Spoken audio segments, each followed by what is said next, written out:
Welcome back to my channel, The Stoic Reader. So, you're an older man.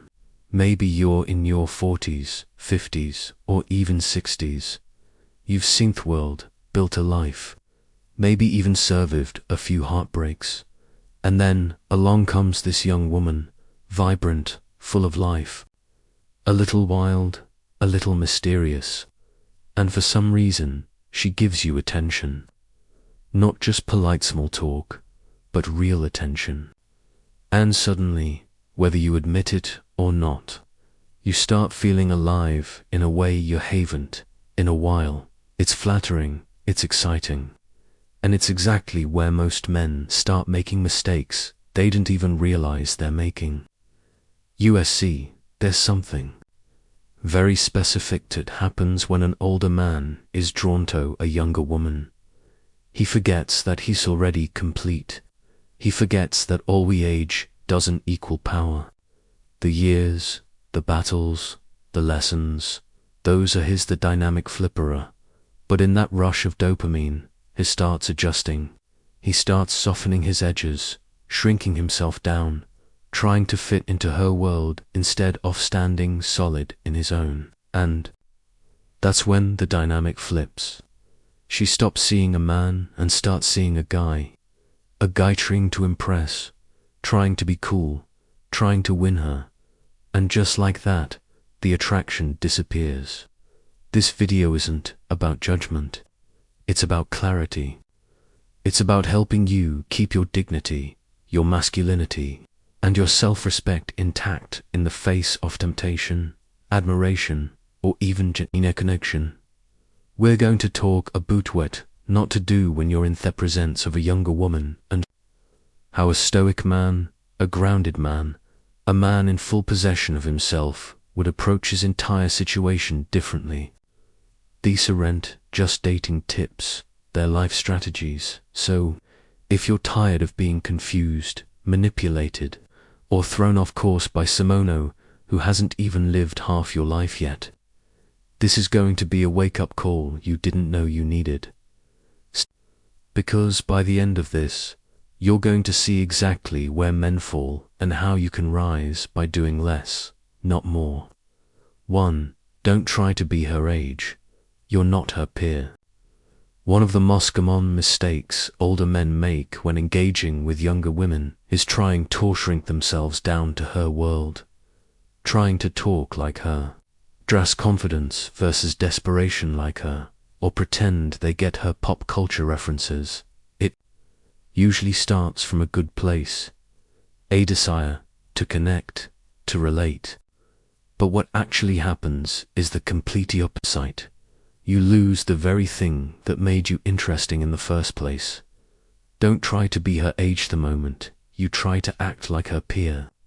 She stops seeing you as the grounded, composed, experienced man, and starts seeing you as someone trying too hard. And no matter how subtly you do it, she can feel it. Women, especially younger ones, have a sixth sense for authenticity. When an older man tries to be cool, be mimicking her lifestyle, it feels off. Not because of the age gap, but because of the insecurity underneath. Their reality is your age is not your disadvantage. It's your edge. You've lived. You've failed. You've risen again. You carry something she doesn't understand yet. Presence. A deep, unshakable presence that only comes from time in the trenches of life. That's what draws her in. Not your ability to Nami, some trending TikTok dance, or slow down be still quote, her favorite Netflix show. But two fun older men feel they have to keep up, when in fact the most attractive thing you can do is slow down. Be still, be solid. Let her run her youthful energy around you while you stand firm in your center. Let me give you a real-world example. Imagine you're on a date, and she mentions how obsessed she is with some 23-year-old infant. You could pretend you know who that is, laugh along, maybe even pull out your fiend fake scroll like you follow them too. Or you could simply smile and say, I don't follow that stuff much. I'm more into conversations that don't disappear in 24 hours. That one, the trap of overcompensatants. That's strength, that's mystery. And that's sexically what catches her off guard, in the best way possible. Not because it didn't become her emotional spongia trying to be her, but because you are reminding her you're not. That is the paradox. The moment you stop trying to be relatable, you become magnetic. Too. Don't become her emotional sponge.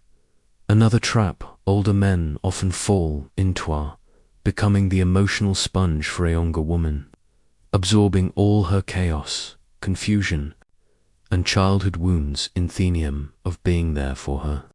It starts, innocently enough. She opens up about the past. Maybe her ex treated her badly. Maybe her parents were never round. Maybe she's working on herself. And because you're older and emotionally mature, you listen. You want to help. You feel like, maybe, just maybe, Chas is something in you she can't find in boys her age. But slowly you find yourself being her therapist, her emotional dumping ground, her midnight, her emotional dumping ground phone call, when life feels so overwhelming and deep down you think this is building a connection. You think if I'm the one who understands her, she'll choose me. But the truth, that's not romantic bonding. It's emotional outsourcing. Women, especially younger ones, will often unconsciously gravitate toward older men for a sense of stability. But if you confuse emotional caretaking with attraction, you'll get stuck in the most frustrating position possible. The friend zone dressed up as intimacy. You'll hear about her bad decisions, her confusing dates, her mental health spirals, but none of it will lead to respect or desire. Why? Because a stoic man doesn't entangle himself in drama to feel needed. He provides calm by simply biting him. He listens without rescuing. He the friend zone offers insight without investment. There's a difference between being emotionally available and emotionally absorbent. One is grounded, the other is needy, dressed up as nice. Imagine she calls you crying about her latest situationship, and instead of diving into fix-it mode, you just say, that sounds like a lot. I hope you give yourself space to figure it out. That one line, it signals the two present but not caught. She feels don't try to impress her. Seen but notable to latch on and pull you into her emotional storm. That's stoicism in practice. It's not about being cold. It's about knowing the difference between offering presence and sacrificing your peace. A man who's mastered his emotions doesn't let Simeon else's turbulence pull him off course, no matter how pretty the storm looks. 3. Never chase her validation. Never chase her validation. There's a subtle but deadly mistake that older men make when dealing with younger women, and that's chasing validation. It doesn't always look desperate, and sometimes it hides behind compliments, over-explaining yourself, trying to provoke, get her, or subtly seeking reassurance that she still likes you. But the energy underneath it is always same. Do you approve of me? And the moment she senses that energy, the dynamic is ruined. Because no materia, age, status, or experience, I feel orbiting around her opinion a few. You've given her the power. You've made her the judge, the prize, the one with the leverage. And women, especially younger ones, are hypersensitive to this imbalance. It's instinctive. They're not always conscious of it, but they can feel when a man is subtle bending for their approval, instead of standing rooted in his own worth. A stoic man does not beg for attention. He doesn't need to be constantly seen, acknowledged, or praised to feel centered. His sense of value is not up for debate. If she's interested, great. If not, also great. He moves forward either way. That level of emotional self-sufficiency is magnetic because while other men are dancing like court gestures, trying to get a smile or a heart emoji, he's simply being unbothered, and that unbothered energy isn't cold. It's rare, and rarity is. Let's say she leaves your massage on red. A man chasing validation might double text, drop amium, or say something passive-aggressive like, "Guess you're busy, lol." But a grounded man, he doesn't even. He's not playing games, but he's first to palso, not playing catch because he's not waiting to be chosen. He already chose himself, and that's what makes her respect yourself. First, stop, scroll back, and wonder why you are not reacting the way every other man does. When you stop chasing her reaction, you become the one worth reacting to. 4. Don't try to impress. Lead instead. There's a huge difference between impressing a woman and leading her, and most men, especially older ones, trying to win over a younger woman, get caught in the trap at the first. They start listing off accomplishments like air zoom. They drop casual mentions of Decker. They drive, the places they've traveled, the money they've made, or the connections they have. And while some of that might be impressive on paper, it rarely has the effect you think it will because women don't fall for your words. The paradox, they fall for the way you move. Impressing comes from a place of lack. It says, "Look at me, please. Approve of me," but leading says, "Here's where I'm going. You're welcome to join me, if it aligns with you." One seeks approval, the other offers direction.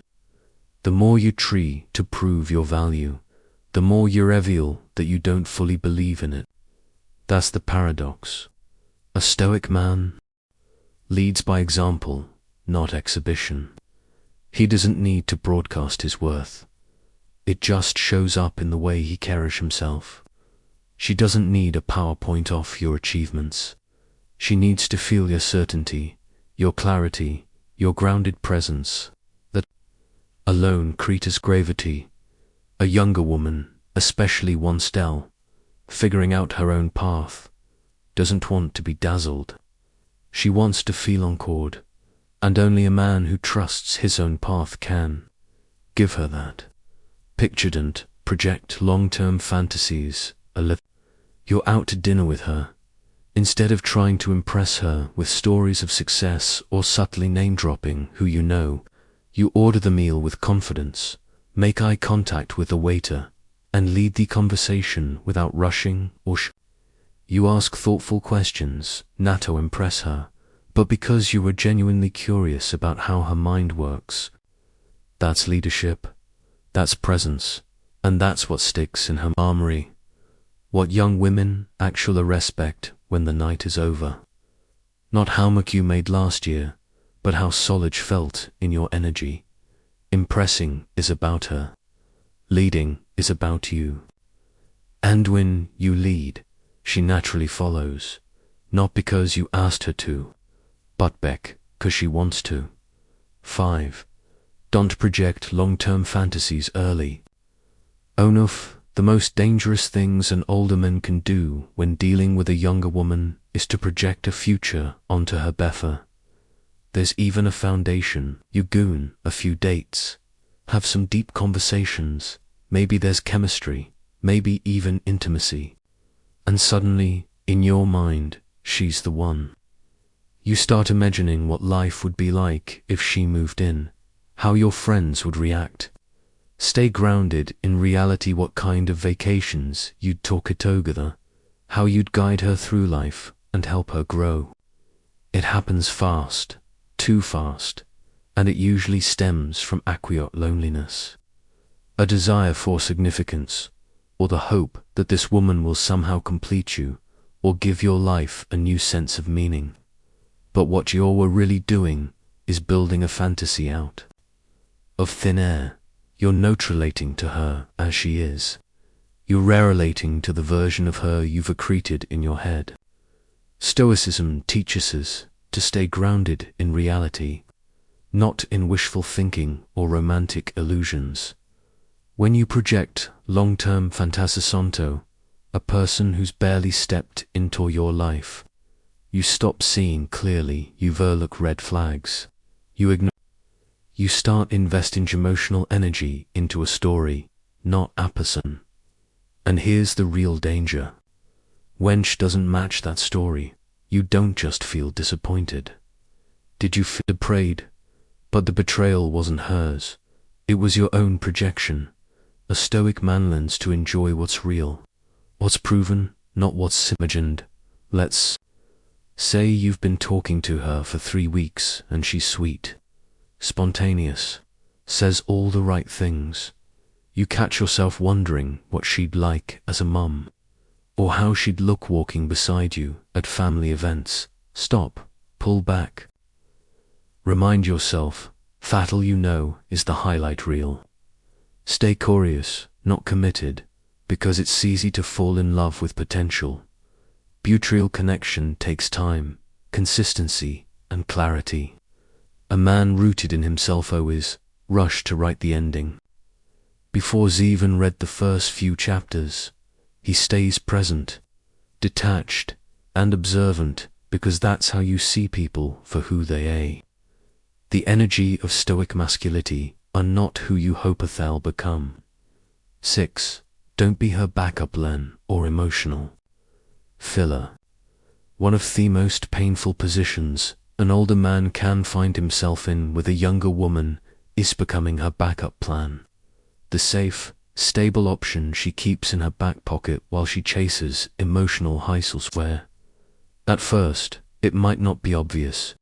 She texts you when she's bored, calls when her situationship crashes, or makes you feel like you're her safe space.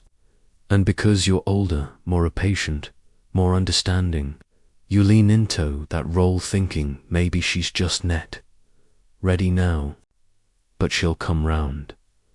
But that mindset is a slow poison, because what's really happening is you're a placeholder, you're being used as a placeholder. You're her emotional filler, someone who gives her the validation and support she's not getting from the men she truly wants to pursue. And the moment they come back around, you're pushed to the side again. A stoic man doesn't act with half interest. He doesn't cling to someone who only reaches for him when it's convenient. He recognizes when the dynamic is lopsided and calmly exits. There's no drama, no emotional breakdown, just a quiet, powerful decision that says, if I'm not your priority, I'm not your option. And that decision, walking away from being the backup, is what restores your power. Because the moment you agree to be the support system for someone who has no intention of building something real with you, you surrender yourself, respect. You start shrinking yours down just to stay in her orbit, even though the center of her attention is always elsewhere. Think of the simple. She cancels plans with you, but still wants to FaceTime late at night just to talk. Or she vents about other guys, then says things like, I don't know why I always feel better after talking to you. That's not affection, it's utility. You're not the one she's excited about. You're the one who makes it a dead end her feel emotionally fed when everything goals is falling apart. And, as flattering as that might feel in the moment, it's a dead end. A stoic man doesn't orbit around someone else's chaos. He builds a life that's full enough, rich enough, and solid enough that he doesn't need to be chosen. He simply chooses what aligns with his peace. Anything less, he walks away quietly, fully, and never looks back. 7. Never lose your mission. There is nothing more self-destructive for a man, especially an older one, than losing sight of his mission for the attention or affection of a woman. And when that woman is younger, vibrant, unpredictable, and full of emotional intensity, it becomes easy to drift off course. Final advice that changes the game. You start skipping the gym because she wants to stay in bed. You delay a meeting because she had a rough morning and just needs you. You stop writing, building, leading, all in the name of being available, and little by little, without even realizing it, your life starts orbiting hers. Your goals take a backseat. Your structure softens. Your edge dulls. And the very thing that once your purpose disappears made you attractive. Your direction, your purpose disappears. A Stoic man understands that his mission is not negotiable. It's not something he sets aside to make it work. It's the foundation of his life. Without it, he becomes unanchored, vulnerable to the mood swings of whoever holds his attention that week. Women are drawn to men who are going somewhere, who are rebuilding something with or without them. And when you abandon that path to chase emotional connection, you don't gain love, you lose respect, especially from her, because even if she doesn't say it out loud, she feels it when a man starts placing her above his path. She stops seeing you as a leader and starts seeing you as another man who is willing to build. Think of the difference between Armon, who says, "I can't talk right now," Turo, in reflection, "I'm deep in a project," versus the one who instantly picks up every call, cancels plans, and rearranges everything to be present. The first man is living on purpose. The second is living on approval, and she can feel the difference. The truth is, if a woman genuinely cares about you, she'll want you to stay loyal to your mission. She'll admire your discipline even when it means less time with her. But if you give that up for her, you'd become more desirable. You become a man who lost himself trying to win something that can only be given freely. A Stoic man remains unmoved by temporary emotion when it risks regret. He walks his path no matter who walks beside him. Conclusion. So, here's the truth, and I want you to sit with it for a moment. Being an older man in the presence of a younger woman isn't a disadvantage.